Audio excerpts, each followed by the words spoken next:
Modi convoy భారీగా కుదించారు. 2 వాహనాలే వాడుతున్నారు మోదీ.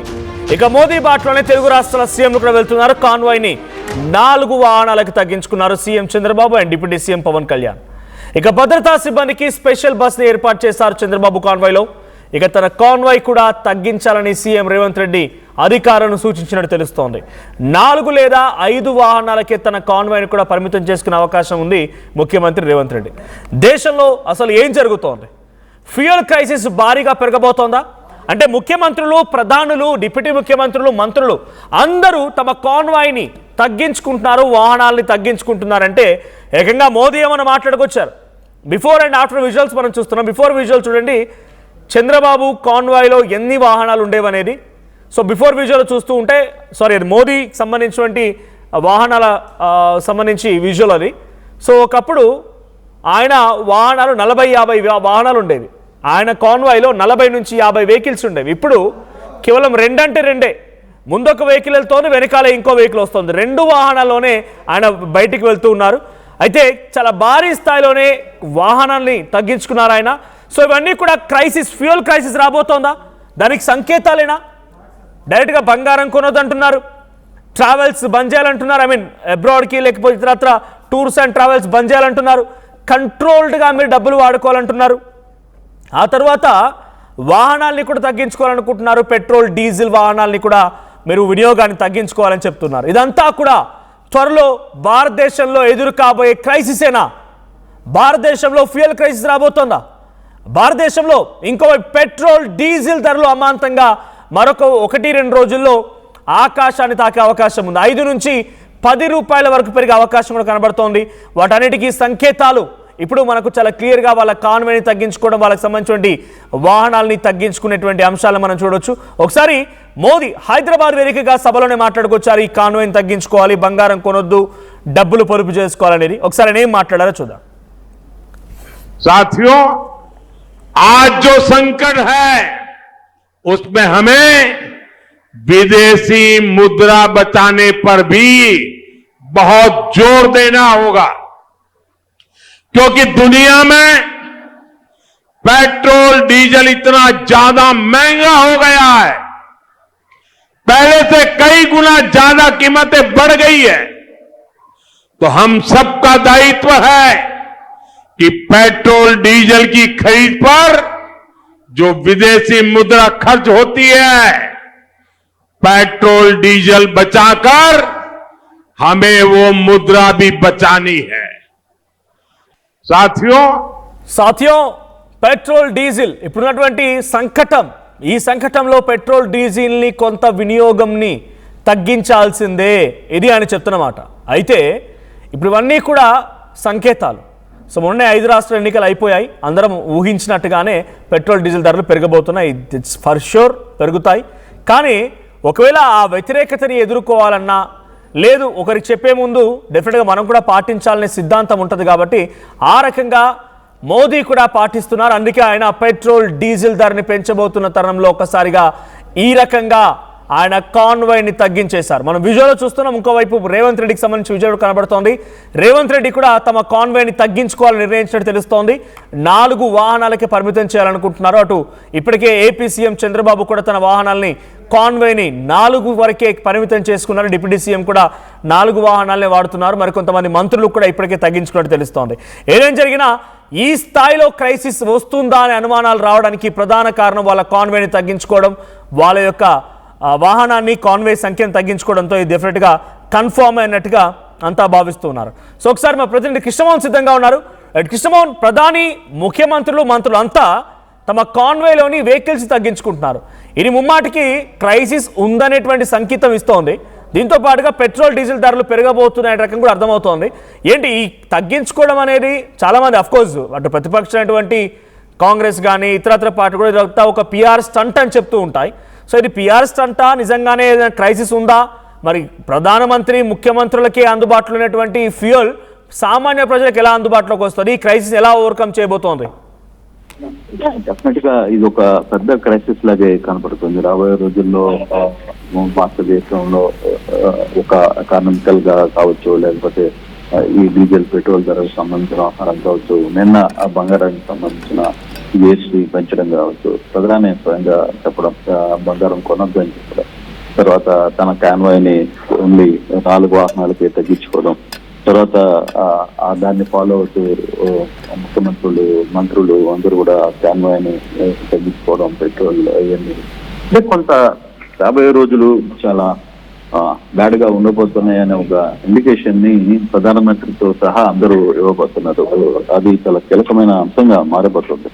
మనం క్యాజువల్ గా ఏదో ఇది ఒక స్టెంట్ అనుకోవచ్చు, లేకపోతే స్టెంట్ అనుకోవచ్చు అని కాదు. అసలు వాస్తవ పరిస్థితులే భారతదేశ పరిస్థితులు కేవలం ఒక రాష్ట్రానికి ఇంకో రాష్ట్రానికి సంబంధించిన వ్యవహారం కాదు. మొత్తం పరిస్థితులు తారుమారు కాబోతున్నాయనే ఇండికేషన్స్ క్లియర్ గా కనపడుతున్నాయి. ఎక్కడికక్కడ మన గారిని చూసుకుంటే నిన్న మోడీ చేసిన ఒక్క ప్రకటనతోనే మొత్తం వ్యాపార వర్గాలు మొత్తం కూడా స్తంభించిపోయాయి. ఒక్కసారిగా షేర్ మార్కెట్ మొత్తం కూడా దాదాపుగా 1,60,000 కోట్ల రూపాయలు ఒక్కసారిగా కుదేలన్నాయి. సో ఇటువంటి సిచ్యువేషన్స్ కొంత డేంజర్ బెల్స్ ని మోగిస్తున్నాయి. మనం వాస్తవంగా ఈ ఆహారాన్ని కొంత సీరియస్ గా పరిస్థితిని ముందుగానే అర్థం చేసుకోగలగాలి. ముందుగా అర్థం చేసుకుంటున్నారు కాబట్టి ప్రస్తుతం దిశగా చర్యలు చేపట్టాలనేది ప్రధానమంత్రి మోడీ కార్యరూపణ. అందుకే కొంత సీరియస్ గా ఆయన ఏ ఆహారాన్ని అంత ఓపెన్ గా భయపెట్టే పని చేయడు. ఆయన అప్పటికప్పుడు స్ట్రాటజిక్ గా సాయంత్రానికి అప్పటికి ఒక డెసిషన్ ఇస్తే మొత్తం రోజుకి అది ఫాలో అయిపోయే విధంగా అనుసరిస్తున్నారు. అందుకే జనరల్ గా ఎటువంటి విపత్తు లేదా ఎటువంటి క్రైసిస్ లాంటివి వచ్చినప్పుడు ప్రధానులు, ముఖ్యమంత్రి ధైర్యంగా ఉండమని ధైర్యాన్ని చెప్తూ ఉంటారు, పబ్లిక్ లో ఒక మోటివేషన్ క్రియేట్ చేస్తూ ఉంటారు.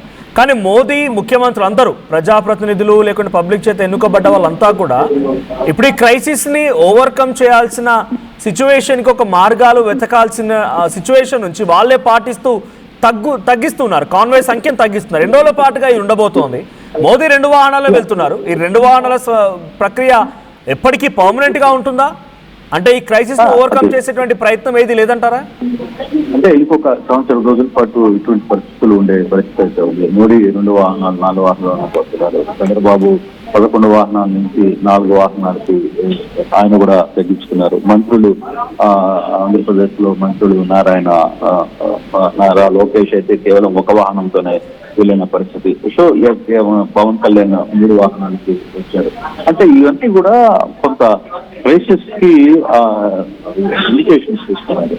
అరే బాబు, రాబోయే పరిస్థితులు కొంత గట్టిగా ఉంటే మనం కూడా పబ్లిక్ కూడా మారాలి, పబ్లిక్ కూడా కొంత ఆలోచన ధోరణి. ఎందుకంటే నాయకులే ముందు దాన్ని ఫాలో అయితే పబ్లిక్ కూడా ఫాలో కావడానికి ఈజీగా ఉంటుంది అనే ఒక మెథడాలజీ మీద ఆధారపడుతున్నారు. ఆ దిశగానే ముందుకు వెళ్ళాలని ఒక ఆలోచన చేస్తున్నారు. సో ఇప్పుడు మనం ఈ వ్యవహారాన్ని సీరియస్ గా చూసుకుంటే రాబోయే రోజుల్లో ఎలా ఉండబోతున్నాయి అంటే ఇది కేవలం 1 రోజు 2 రోజుల సంగతి కాదు. రాబోయే రోజులు అంతా కూడా ఇట్టే ఉండబోతున్నాయి అనేది ఆల్మోస్ట్ రాబోయే 2 సంవత్సరాలు కొంత గడ్డు పరిస్థితిని ఎదుర్కోవాల్సిన పరిస్థితి. పశ్చిమాసియా వార్ ఎఫెక్ట్ ఇండియా మీద చాలా భారీగా పడిపోతుంది. మొన్నటి దాకా పెట్రోల్ పెరుగుతోంది అనే ఒక అంచనా, అంటే అదేం లేదు, జరగదు అన్నారు. కానీ ఇప్పుడు పూర్తిగా కూడా పెరిగే పరిస్థితి కనపడుతుంది. పెట్రోల్ షార్టేజ్ అవుతుంది, పెట్రోల్ కూడా ధరలు పెరిగే పరిస్థితి. ఇప్పుడు బంగారం రేట్లు ఎట్లా పెరిగాయి పెంచారు, సేమ్ అదేవిధంగా పెట్రోల్ కి సంబంధించిన వ్యవహారంలో కూడా దాదాపుగా 150 రూపాయలు అయ్యే పరిస్థితి ఉంది అని చెప్పి టైలర్స్ అంచనా వేస్తున్నారు. సో ఇవన్నీ కూడా కొంత పబ్లిక్ మీద అంటే సామాన్యుడికి వచ్చే ఆదాయం ఏం పెరగట్లేదు, ఆదాయ వనరులు పెరగట్లేదు, కానీ పెట్రోల్ రేట్లు మాత్రం విపరీతంగా పెరుగుతున్నాయి. దాని ఇంపాక్ట్ బర్డన్ పబ్లిక్ మీద పడిపోతుంది. దాన్ని ఎంత వరకు దీన్ని భరించాలి, ఎంత దూరం భరించాల్సి వస్తుంది అని ఒక ఆందోళన ప్రజల్లో కూడా వ్యక్తమవుతున్న పరిస్థితి. రాబోయే రోజుల్లో ఏంటి అసలు వాహనాలని కార్లు బయటికి తీయాలా వద్దా అన్న పరిస్థితి కూడా వచ్చే అవకాశం ఉంటుంది. తప్పకుండా ఓవర్కమ్ చేయాలి. ఓవర్కమ్ అయ్యేంత వరకు కొంత ప్రభుత్వాలు ఏం నిర్ణయాలు తీసుకోబోతున్నాయని కూడా చూడాల్సిన పరిస్థితి అయితే స్పష్టంగా కనపడుతుంది. Right, thank you Krishnamohan. So మొత్తంగా దేశంలో ఇప్పుడు ఫ్యూయల్ క్రైసిస్ సంబంధించి ఆనవాళ్ళు మనకు కనబడుతున్నాయి. మన విజువల్లో చూడొచ్చు, పైన ఫస్ట్ రైట్ సైడ్ బాక్స్ మీకు కనబడుతోంది మోదీ. ఆ 2 కార్లు మాత్రమే ఆయన వెళ్తూ ఉన్నారు, 2 కార్లు మాత్రమే వినియోగిస్తారు. మరి ఎన్ని రోజుల పాటుగా జరుగుతుందో, ఈయన పిఆర్ స్టంట్ ఎన్ని రోజుల పాటుగా కొనసాగుతాయో చూడాలి అనేది ప్రతిపక్షమైనటువంటి కాంగ్రెస్ వాదన. ఇంకోవైపు Chandrababu and deputy CM Pawan Kalyan 2 కాన్వాయ్లు మీరు చూస్తున్నారు. లాస్ట్లో మీకు కనిపించేది చంద్రబాబుకు సంబంధించిన కాన్వాయ్, 4 వాహనాలకే తన కాన్వాయ్ని పరిమితం చేసుకున్నారు. ఇటు పవన్ కళ్యాణ్ కూడా కేవలం 3 కార్లకే తన కాన్వాయ్ని పరిమితం చేసుకున్నారు. 3 కార్లు మాత్రమే వెళ్తున్నాయి. ఆ విజువల్ మనం చూడొచ్చు. Yes, so 4 vehicles, so Pawan Kalyan 4, Chandrababu 4, అటు మోదీ మాత్రం 2 కార్లలో వెళ్తున్నారు. ఈ దిశగానే అటు రేవంత్ రెడ్డి కూడా ప్రయత్నం చేస్తున్నారు. రేవంత్ రెడ్డి కూడా తన కాన్వాయ్ సంఖ్యని 2 లేదా 4కు పరిమితం చేసుకోవాలంటే ఆయన కూడా ఆలోచిస్తున్నట్టు తెలుస్తోంది. అయితే కానీ జనరల్ క్రైసిస్ వచ్చినప్పుడు దాని నుంచి ఓవర్కమ్ చేయడానికో లేకుంటే ఎలా మనం రిట్రైవ్ అవ్వాలి అని చెప్పే దానిపైన సూచనలు సలహాలు ఇచ్చేటువంటి స్థానంలో ఉన్న వ్యక్తులే ఈ రకంగా తగ్గించుకొని వెళ్తున్నారు. పబ్లిక్ కూడా ఆ రకంగానే మోటివేట్ అవుతారని రకంగా వాళ్ళు భావిస్తున్నట్టున్నారు. కానీ డెఫినెట్గా ప్రతిదానికి ఫ్యూయల్ అనేది ఇంకా ఉంటుంది. ఇప్పుడు 2 వాహనాలు వాడినంత మాత్రాన రేపటి రోజున గుజరాత్ నుంచి మనకి ఎక్కువగా టెక్స్టైల్స్ వస్తూ ఉంటాయి, గుజరాత్ ఆ ప్రాంతం నుంచి. సో అక్కడ నుంచి టెక్స్టైల్ వచ్చేది అయితే మనకు బై గూడ్స్ ఆర్ ఎనీ కంటైనర్లా వస్తూ ఉంటాయి. ఆ ధర దగ్గర కదా. ఈయన మోదీ గారు డైరెక్ట్గా ఆయన కాన్వేలో ఉన్నటువంటి వాహనాలు తగ్గించుకున్న ఫ్యూయల్ క్రైసిస్ వచ్చిందనంటే అక్కడ నుంచి వచ్చేటువంటి టెక్స్టైల్స్ ధరలు పెరిగితే ఈ కూరగాయల ధరలు పెరిగిపోతాయి. ఇన్ఫ్లేషన్ అనేది కామన్. మహా అయితే పబ్లిక్ వినియోగించేటువంటి వ్యక్తిగత వాహనాల్లో మాత్రం కొంత పొదుపు వచ్చేమో ఆయన ఇన్స్పిరేషన్ తీసుకుంటే, కానీ ఇన్ఫ్లేషన్ మాత్రం తగ్గదు. దానికి ఇన్ఫ్లేషన్ తగ్గుముఖం పట్టే రకంగా నిర్ణయాలు తీసుకోవాల్సిన వ్యక్తే డైరెక్ట్గా ఆయన తనంతట తానే నేను తగ్గించుకున్నాను, నా యొక్క వాడకాన్ని తగ్గించుకున్నాను, నేను కార్లు వాడలేదు, మీరు కూడా వాడడం మానేయండి అని చెప్తున్నట్టు కనబడుతోంది. సో ఇన్ఫ్లేషన్ రాకుండా అడ్డుకునే మార్గాల్ని ఎంచుకోవాల్సిన ప్రధాని తనే స్వయంగా దానికి లోబడి పనిచేస్తున్న రకంగా పబ్లిక్ మాట్లాడుకుంటున్నారు. సో మీ అభిప్రాయం ఏంటి? కాన్వే సంఖ్యను తగ్గించినంత మాత్రాన ఇండియా ఈజ్ డెవలపింగ్ కంట్రీ నుంచి ఇండియా డెవలప్డ్ కంట్రీ వరకు వెళ్తుందా? ఇన్ఫ్లేషన్ తగ్గిపోతుందా? పావర్టీ కింద ఉన్నటువంటి జనమంతా కూడా పావర్టీ ఎబోవ్ పావర్టీ అయిపోతారా? సో మీ అభిప్రాయం ఏంటి? కామెంట్ చేయండి. సో ఒకసారి గతంలో మోదీ ఏం మాట్లాడారో చూద్దాం. साथियों, आज जो संकट है उसमें हमें विदेशी मुद्रा बचाने पर भी बहुत जोर देना होगा, क्योंकि दुनिया में पेट्रोल डीजल इतना ज्यादा महंगा हो गया है, पहले से कई गुना ज्यादा कीमतें बढ़ गई है.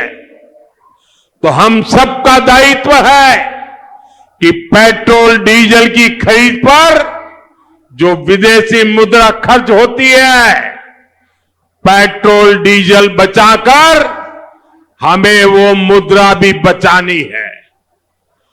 साथियों,